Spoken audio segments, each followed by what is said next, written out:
all we ever see is this kind of panic around birth. What do you think of that? Stereotypes are very unhelpful. We have cops and robbers programs on television which are not like the real truth. We have nurse, midwife, doctor programs about birth, and they are not like the real truth, although sadly they can be when women are flat on their back in busy hospitals and they are birthing in fear and then they are screaming in pain. I was involved in a BBC production and they asked me as a midwife how to help them recreate a birth situation, and the actress said, "I know what to do, it's just scream a lot." And many of the births I'm at, the women are never screaming, they are breathing. They are calm. By pushing the breath out, the body is working and the baby's coming.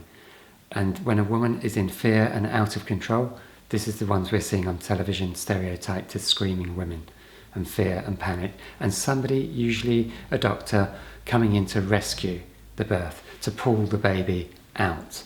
The baby doesn't need this. Again, what does the baby need is a strong question we need to be mindful of. What does the mother need? And leaving it alone is better. We don't even need to speak.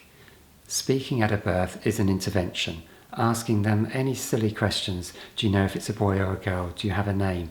All the chit-chat is affecting the neocortex, which could be quite busy in the physiological process of birth.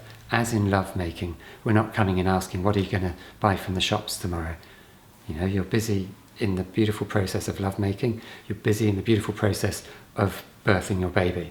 We don't need interventions, whether they're talking, lights on, shouting, coached breathing. Well done, that was a great answer. Coached pushing. Well, same thing, isn't it? Yeah. Kind of. Coached anything. Coached anything. Women don't need coaching. High risk, we talked about most women now are classified as high risk. And even that word risk is... and we got the road analogy, okay. Most women are classified as high risk. Women will often say, I had to have intervention, a cesarean or whatever, because I'm high risk. I've got diabetes, I've got high blood pressure, or my baby's a bit big, my baby's a bit small. There's always a reason now to find and classify somebody as high risk. Crossing the road is a much higher risk than pregnancy, but we're not having to go and see the road safety consultant and have conversations about whether we should actually leave the house today and cross that road.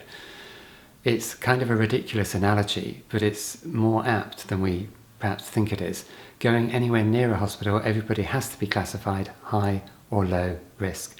If you want to birth in the birth centre, you must be low risk. If you're 40 years old, if it is an IVF pregnancy, you become high risk. Well done. Oh, just stop there. That sun just